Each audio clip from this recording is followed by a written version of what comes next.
next speaker for the day, I would like to call upon stage Mr. Aneesh Bangia, co-founder OpenDoor. And as he joins on stage, I would like to give a brief introduction. Mr. Aneesh Bangia, co-founder OpenDoor, is an IIT Madras graduate from the class of 2010.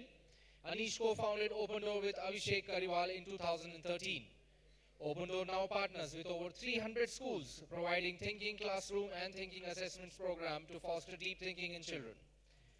With a huge round of applause, let us all welcome on stage Mr. Aneesh Bangia. Over to you, Mr. Aneesh.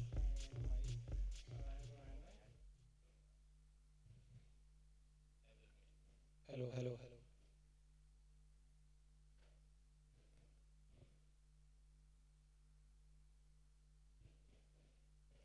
So first of all, good afternoon, everybody. My name is Aneesh, and I am one of the co-founders of OpenDoor. Has anybody here heard about OpenDoor before? Hello. Okay, some of you have. I'll just start in a second.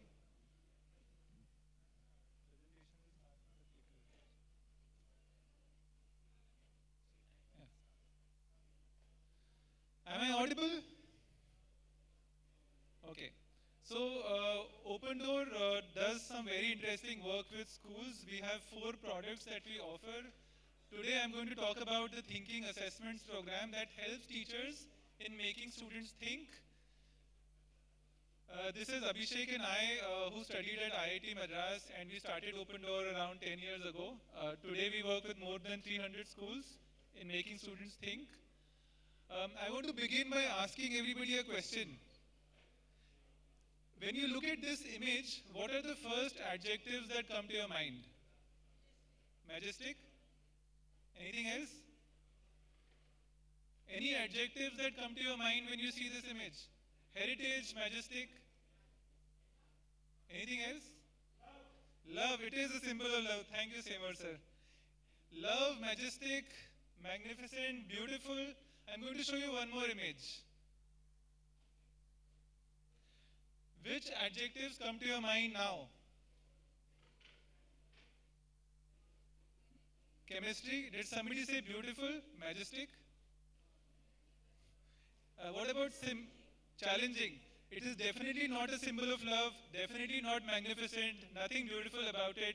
And one of the biggest misfortunes of teaching science and math in our schools is that such beautiful concepts look so boring or complicated. And children are bored of such equations filled across the science and math books. Let me tell you what that equation was. That equation is the process by which trees and plants make food just from air and light. Have you ever seen a tree or plant go to a grocery shop? Have you ever seen a tree go to the kitchen and cook food? Never. Because they can stand at one place and make food like magic. So we decided to make this concept interesting and beautiful. So we designed a question out of it. And the question is, how would the world change if humans like us could also do photosynthesis? Would it be nice? What would happen? We'll make our own food. And how will that be? We don't have to spend time.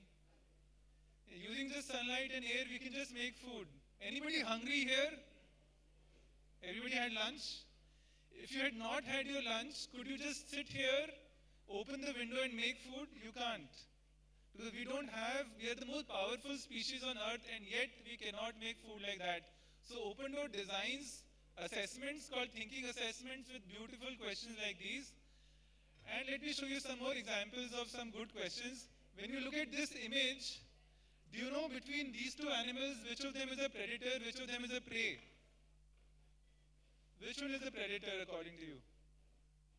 This is a question from the concept of adaptation in animals. Which one is animal 1 the predator or the prey? One is the predator or one is the prey? One is the predator. If you look closely, the only difference is between their eyes and animal 1, the eyes are closer together. Now when typically animals wake up in the morning, unlike humans who get food so easily, animals don't get food that easily. So animal 1 its eyes are closer so that it can focus on the prey. So animal 1 is the predator, and animal 2, when they wake up, they can become anybody's lunch in the morning. So their eyes have grown apart so that they can look around and not become anybody's food for the day. If you look at these two images, can you tell me between these two images in which case will the water will be clearer after a heavy rainfall? In which image will the water be clearer after a heavy rainfall? The first one or the second one? In which case, this is the question from the topic of soil erosion, that's the hint. Second one will be clearer? Any other answers? So what happens here is that the difference between the two images are that in one case there are a lot of trees. Ma'am, you want to continue? Soil erosion will happen. Yes. Yes. So the clearer water will be in the second case. In the second case, the logic is correct. In the second case, the trees will have roots underneath, and those roots will prevent the soil from being eroded. Therefore, the water will be clearer in the second case. So this is a question that we design in thinking assessments on the topic of soil erosion.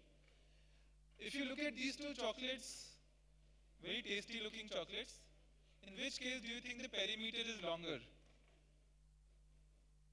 Let's see if you can answer this question from the concept of area and perimeter taught in class 5 and 6. What's the answer to this? Sorry? Same? Any other answers? Same? So if you look closely, whether you travel in chocolate 1 along the boundary or chocolate 2, the perimeters are exactly equal. So this is a basic conceptual question where you can't use the formula, but you have to apply the understanding of perimeter. Now we designed two fans. Let's say we have two fans. This is from the concept of surface area and volume. Look at the fans closely, look at the measurements, and can you tell me in which case will the fan circulate more air? The fans are actually of the same area, they have just been inverted. In one case you have 3 and 4, in the other case you have 4 and 3. Which fan will circulate more air according to you?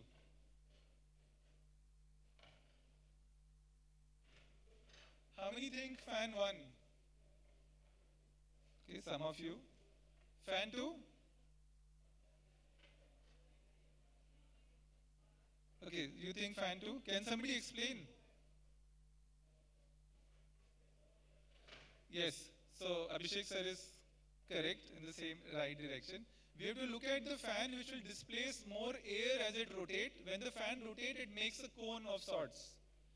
And in one of the cases, the volume of cone is the highest, and that is the second fan. So the correct answer is second fan, and this is from the concept of surface area and volume. All of you have drank milk. I'm sure you can relate with these figures. In which case do you think the milk will stay warmer for a longer time? In one case there is froth, and the other case there is no froth. That's the difference between two milk. The temperatures are the same, glasses are the same. In which case do you think the milk will stay warmer for the longest time? First or second? Second? Abhishek sir? First one. Oh, Suma ma'am is here. Any answers to this?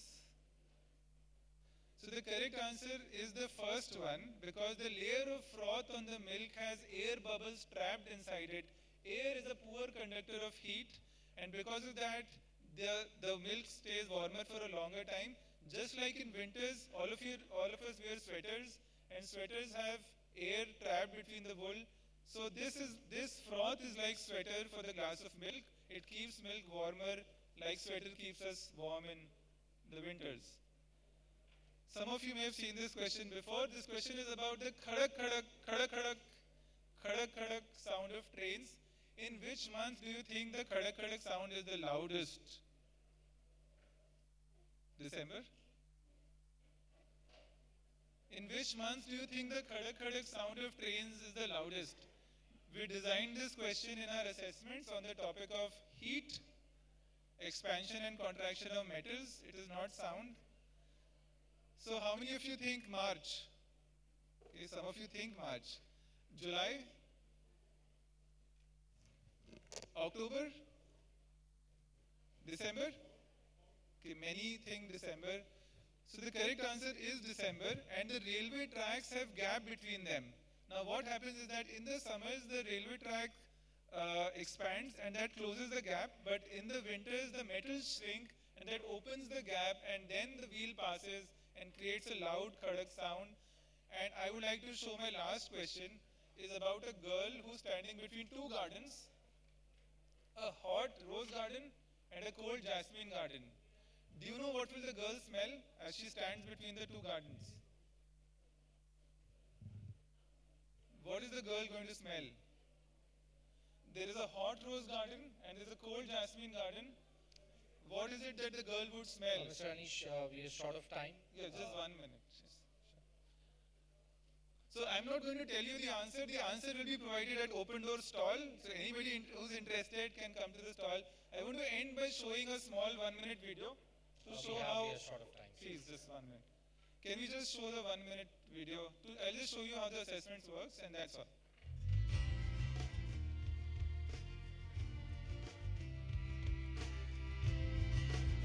I recently completed teaching the concept of force in class 7. OpenDoor prepares an assessment for me that I can take after completing teaching the concept. The questions make children think and apply their understanding to different situations. Students answer on a bubble form. I can scan these forms by placing them in front of the computer camera.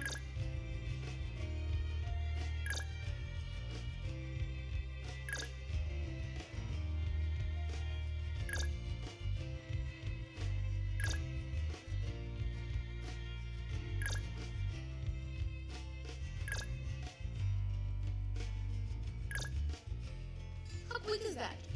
So the analysis comes out I noticed as that quick most as of my this. students have not mastered this concept. The concept of balanced forces needs to be retaught. Students have a major misconceptions in question 3, 7, 10 and 13. And then now the teachers go back to the classroom and they reteach the topics. I go back to the class next day to work on the learning gaps. In order to see how well I have children improve, I take OpenDoor's second assessment after a few days. Oh, by the way, I can even use my phone camera to scan. The class average has increased from 54 to 75%.